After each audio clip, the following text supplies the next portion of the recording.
Eu costumo dizer que eu comecei como todo músico, com instrumento moderno, né, sem saber que existe a possibilidade de algo antigo, sem saber que existia uma sonoridade antiga.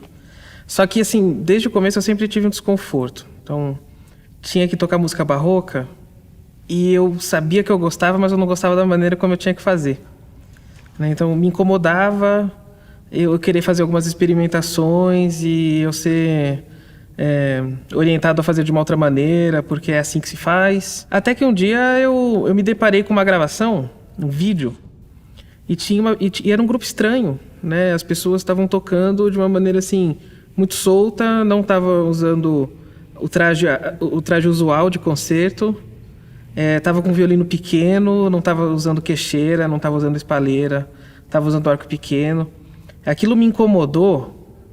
Eu falei, talvez eu queira seguir esse caminho, mas eu preciso descobrir o que é. E aí eu lembro que eu conversei com um amigo, eu falei, dá uma olhada nesse vídeo, olha como é estranho, né? E olha como é tão estranho, a gente não consegue parar de ouvir.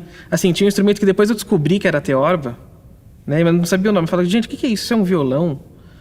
Isso é um avô do violão? Isso é um instrumento de verdade? Ou é alguma coisa exótica? Enfim. E aí ele falou, isso daí é o violino barroco. Eu falei, como assim violino barroco, né? Quer dizer, o barroco já acabou, né? Na época eu tinha 18 anos, né? Então, tudo bem, pensar assim, né? Aí ele falou, olha, existe um curso de violino barroco aqui em São Paulo. Por que você não presta? Nossa, estudar isso, né? Dá para estudar, então. O conjunto de música antiga da USP surgiu em 2000. Então, em 2020, a gente completa 20 anos de atividade. Sempre pensando em fazer uma recuperação dessas práticas antigas, né, que por natureza são sujeitas a transformações e modificações. A origem mesmo do música antiga, acho que é mais na Inglaterra e também na Alemanha, mas já no começo do século XX. Aqui na Holanda, nos anos 60, então pós-guerra, mas especialmente nos anos 60, começo dos anos 70, houve aquele espírito de revolução, de renovar, de mudar a sociedade, inclusive a sociedade musical, renovar as instituições musicais, etc. E música antiga era, em termos de performance practice, que a gente diz, né, fazia parte desse movimento de renovação, um pouco antitradicionalista. Era difícil. Ano 95 eu comprei um oboé barroco, que era algo ninguém tocava aqui na Argentina. O único argentino era um cara que saiu da Argentina muito, muito jovem, que estava nos Estados Unidos. É bem famoso, o Gonzalo Ruiz. Era um fenômeno que já tinha acontecido na Europa faz 50 anos. O fenômeno de revival dos instrumentos antigos, e não é só dos instrumentos, sino também das práticas de execução da época. Hoje a nossa escola de instrumento ainda vem de uma tradição romântica, da época ali do final do romantismo, né? Conservatório de Paris.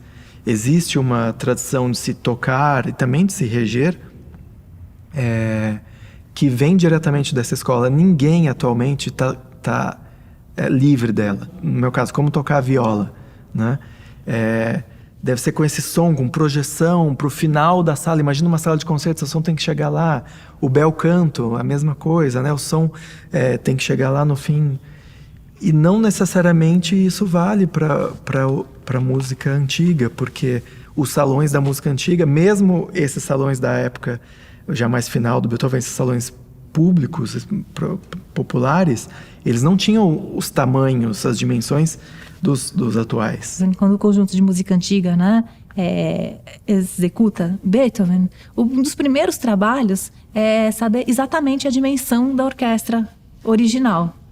A gente pode saber isso, né? A gente tem as partes que foram utilizadas pelos músicos, a gente tem descrições de época, é possível recuperar esse tamanho, né? E o que é mais surpreendente é que quando a gente, né, recupera essa orquestra, a gente está quase sempre falando de uma diminuição da seção de cordas, porque os sopros, eles permanecem os mesmos, né? Os sopros são acostumados a tocar um por parte.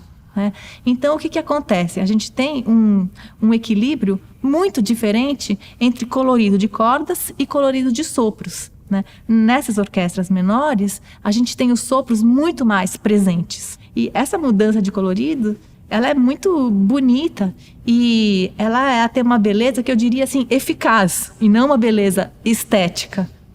É uma beleza que serve para propósitos muito definidos, conforme a intenção do compositor em cada peça.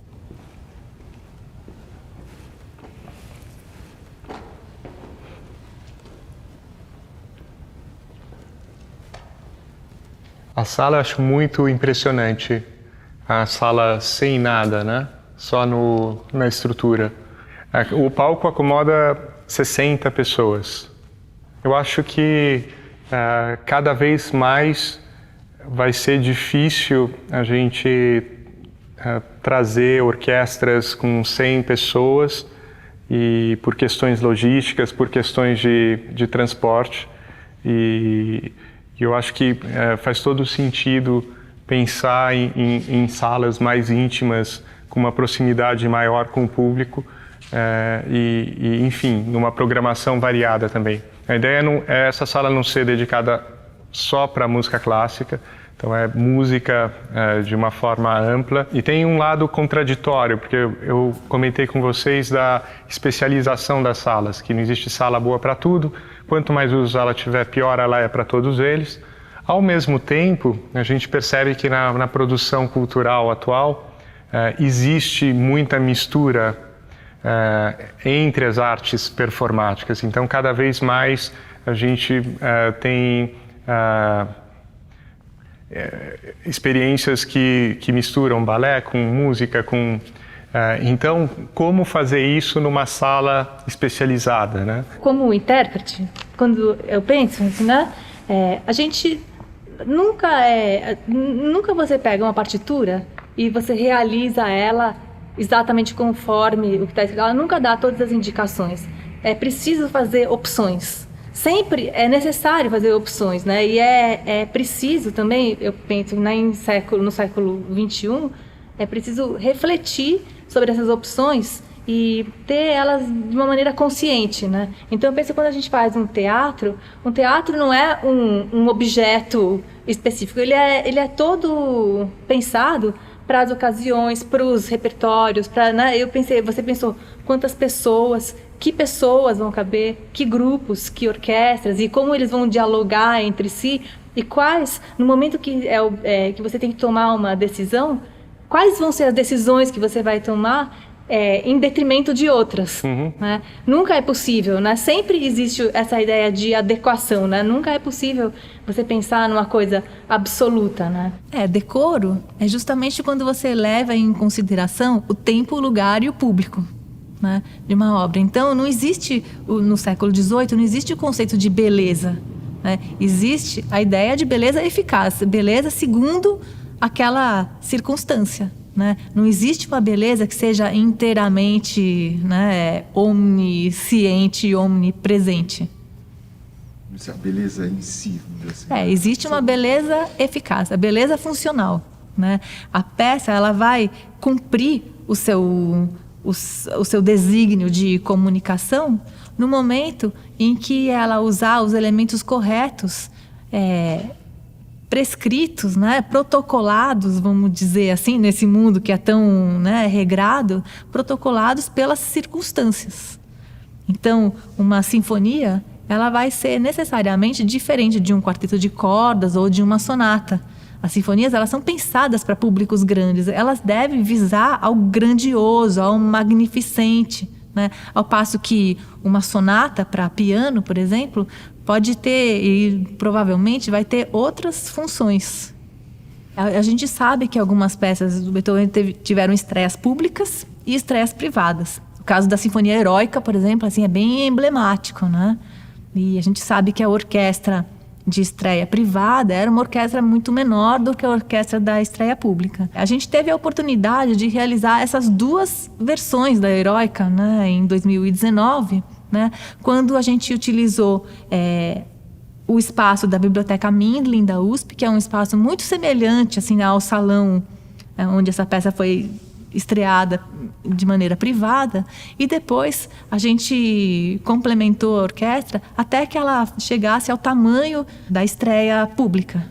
E aqui o público do século XVIII é um público muito conhecedor dessas formosuras, e ele é capaz de avaliar a adequação da música segundo todos esses protocolos.